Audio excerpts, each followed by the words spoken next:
Sejam bem-vindos ao 27º Encontro de Professores e Coordenadores de Cursos de Administração, EPROCAD, organizado pelo Conselho Regional de Administração do Rio de Janeiro, com o apoio do Conselho Federal de Administração e da Associação Nacional dos Cursos de Graduação em Administração, a ANGRAD. Este encontro está sendo transmitido ao vivo pela CRA RJ Play, Rádio CRA RJ, Facebook e YouTube do CRA RJ. Convidamos o presidente em exercício do Conselho Regional de Administração do Rio de Janeiro, o conselheiro vice-presidente de Planejamento e Desenvolvimento Institucional, administrador Leocir Dalpai, para a abertura desse 20º EPROCAD. Bom dia. É sempre uma alegria, uma satisfação estarmos aqui nesse conselho entre os professores. Eu reputo como um dos principais vetores do desenvolvimento do nosso corpo de administradores, junto ao conselho, a atuação dos professores nas instituições. Dito isso, nós estamos, nesse período, desenvolvendo campanhas, tá ouvindo? Junto às universidades, no sentido de que, ao menos uma vez por ano, um conselheiro ou um funcionário do conselho esteja na universidade, para que esse vínculo seja mais forte e se estabeleça uma relação mais permanente. Eu gostaria, nesse início de conversa, de, além das autoridades que serão citadas posteriormente, anunciar algumas presenças que abrilhantam o nosso evento. Primeiramente, o administrador Carlos Alberto Fernandes de Araújo, representando o presidente da Academia Brasileira de Ciência da Administração. Do conselheiro federal suplente pelo Rio de Janeiro, administrador Agamenon Rocha. Da conselheira suplente do Conselho Regional de Administração, a administradora Sueli Mota.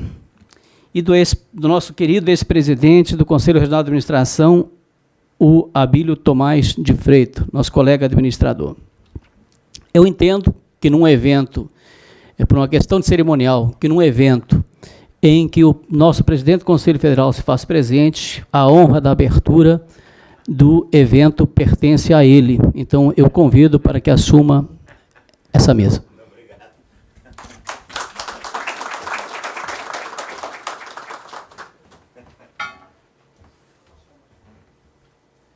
Muito obrigado, Leocir. Presidente em exercício, colega de longa militância, né, em prol da profissão em diversos campos. Queria também saudar, e ao saudá-lo, estou saudando a todos, né, o professor Mauro Croix, que vai nos abrilhantar certamente com uma bela palestra, que é colega nosso lá no Conselho Federal, com quem tenho formado uma parceria muito importante na direção do Conselho. Saudar o Henrique, presidente da ANGRAD, que representa efetivamente todos os milhares e milhares de professores de administração de todo o Brasil, o Marinho, né, o Carlos Roberto e certamente outros demais, Agamenon, que é uma pessoa que a gente está sempre, né,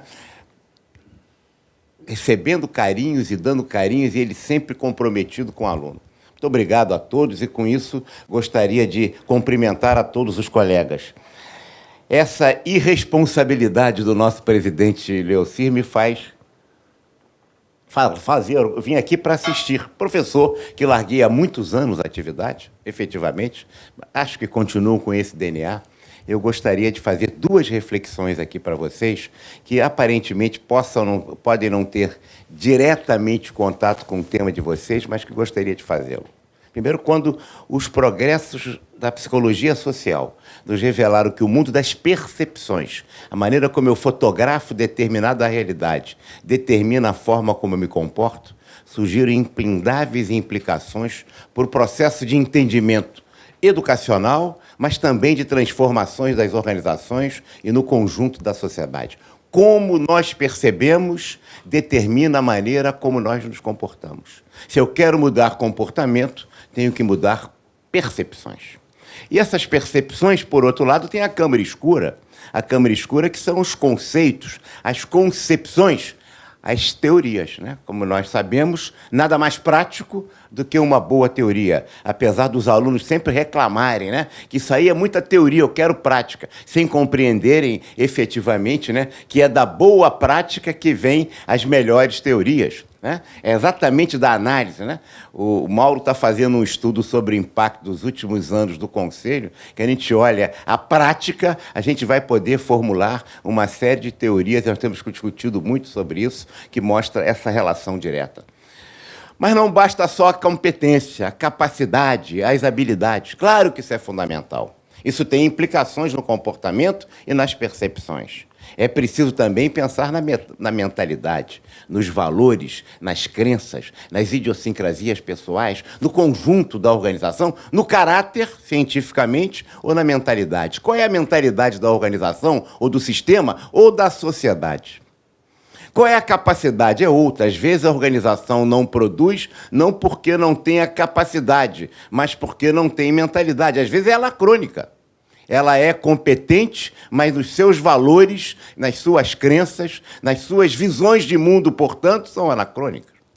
E terceiro, a questão da vontade, que não pode ser esquecida. As necessidades, os interesses, as aspirações. Por que determinada pessoa funciona assim ou assado? É em função de que interesses, de que necessidades? Por que se move nessa direção ou noutra? Isso impacta na percepção e no comportamento. Portanto, o mundo das concepções, a teoria, determina a maneira como eu me comporto. Se eu quero mudar comportamento, eu tenho que mudar as concepções. Claro que eu estou falando para educadores e eu estou fazendo aqui, aparentemente, o beabá. Mas será que é isso que acontece no cotidiano das organizações? Das organizações em geral e nas organizações educacionais em particular? É assim que nós estamos tratando? Nós estamos tratando de mudança de conceitos. Como é que se dá isso? E aí eu gostaria de uma outra reflexão, tentando juntar as duas a nosso conceito. O Brasil, a sociedade em geral, mas o Brasil em particular, ele é impactado do século XX, mas começa no final do século XIX, por, efetivamente, pela cada vez mais força do Estado. Vem lá de 1500, das capitanias hereditárias, do Brasil colônia, de todo esse processo histórico, mas que se aprofunda muito em movimentos a partir do romantismo e que vem no século XX para nós, dois movimentos políticos muito fortes. O fascismo, integralismo aqui, e o comunismo. Primeiro o fascismo. Isso marcou uma relação fortíssima do Estado em nosso país. A força do Estado determinando o comportamento da sociedade. Todo mundo olhando sempre o Estado como solucionador de tudo. Pelo fascismo, e aí vamos criar o ser humano, um bom selvagem, né? O velho solar do romantismo, não é isso? Muito bem. Ele nos dizia do bom selvagem que se nós criarmos, portanto, que a sociedade é que conspurca as pessoas, se nós escolhermos uma boa sociedade, essa sociedade vamos viver no paraíso aqui na Terra. Nazismo, partido, fascismo, partido, Estado, Estado Duce, Führer. Nazismo, fascismo, integralismo, partido, Estado, salvadores da pátria. Os salvadores da pátria sempre buscando. Estamos hoje buscando, de novo, um salvador da pátria. Esta lógica vem lá da visão, tem que ser alguém que vá conduzir o Estado e que seja o nosso salvador. Comunismo depois. Visão de esquerda. Partido, nada fora do partido, tudo dentro do partido, tudo pelo partido. Partido, Estado, mais do que o Estado, o partido. O partido é mais importante que o Estado. E, ao disso, no Estado tem o Comitê Central. O Comitê Central tem o secretário-geral do partido. E nós temos, portanto, a ditadura, não do patrulhado, do proletariado, mas do partido, de novo, o Estado.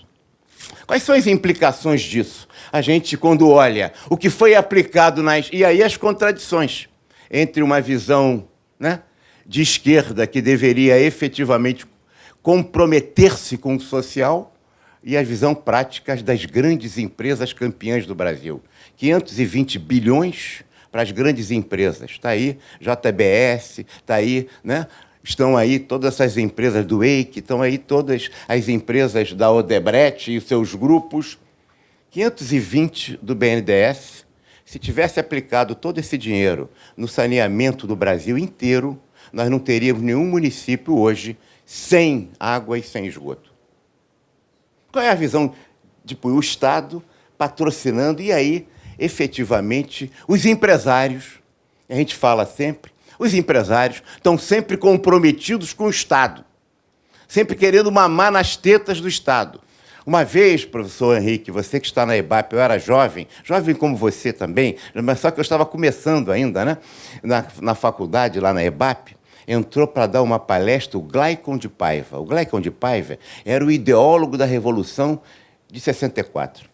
E eu achava aquele cara o suprassumo daqueles que acabaram com a democracia do Brasil, né, e ensejaram o governo militar. E o Gleicon de Paiva, sentado, dando uma palestra de abertura do curso da EBAP, ele diz assim, estava no 2º ano da EBAP, ele disse assim, o empresário brasileiro é um híbrido roedor, tem a voracidade do rato e a coragem do coelho. Vejam, o Gleicon de Paiva, que está no livro do René Dreyfus, de 1964, como ideólogo, né? Ele era da direita e estava dizendo aquilo. Eu fiquei, mas como é que pode?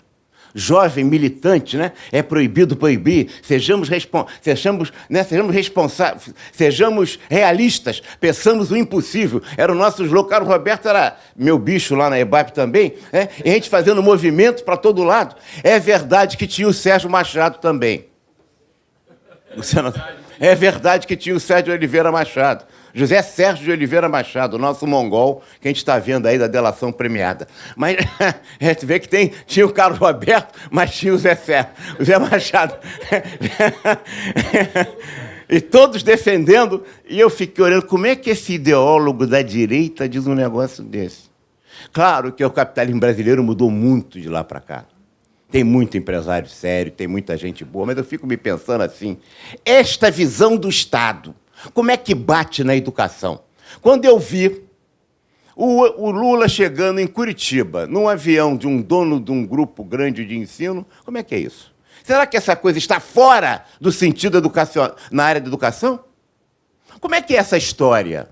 Quem é que usa mais os fiéis? São os 10 maiores grupos? Ou os 5 maiores grupos educacionais do Brasil?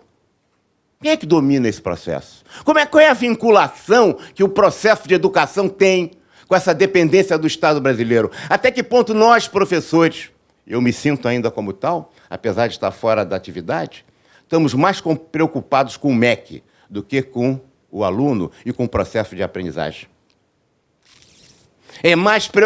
Até que ponto o ENAD interessa mais a gente conseguir atender aos critérios burocráticos do Estado e da burocracia do que efetivamente formar um aluno que seja capaz de aprender a aprender e também ensinar, e realizar e trabalhar.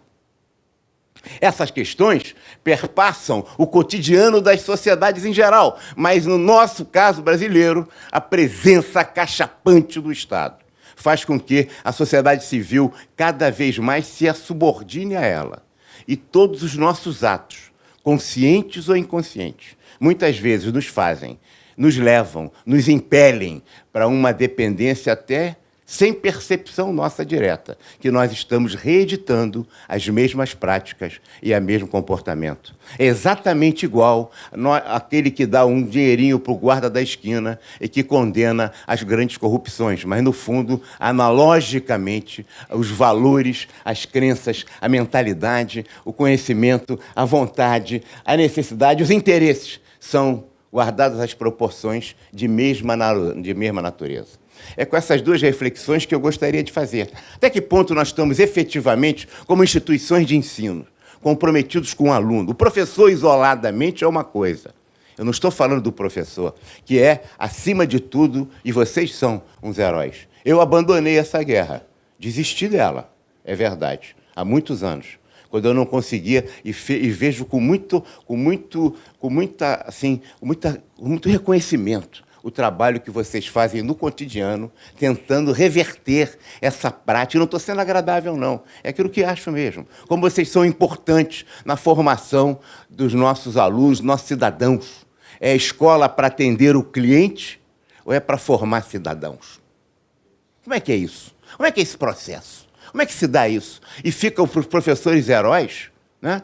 Que são heróis mesmo, e herói não é aquele que quer salvar, porque julgar-se um salvador é ridículo. Herói é aquele que quer ser o que são, o que é. É o que vocês são, verdadeiros heróis, tentando reverter essa prática cotidiana, desse compromisso inarredável que a sociedade brasileira, oriunda efetivamente da lógica lá atrás, primeiro do integralismo e nazismo, que botava o Estado como tudo subordinado ao partido. No Dutt e no Führer, eu vou repetir. E depois, no lado do comunismo, exatamente igual. Tudo pelo partido, nada pelo partido, a moral do partido é mais importante. Se eu roubo para o partido, eu não sou ladrão. Isso é dito em texto Moral e a Revolução. Lenin, Trotsky, estão ali, é só ler. É porque uma esquerda brasileira não estuda, ela não consegue saber essas coisas. Mas, em verdade, quando a gente junta, a gente vai ver o Estado, o partido, o secretariado-geral do partido, que acaba sendo a ditadura, chamada ditadura do proletariado. Quer dizer, esses antiliberais absolutamente compuscaram a cultura brasileira. Mas isso bate na educação. Muito obrigado.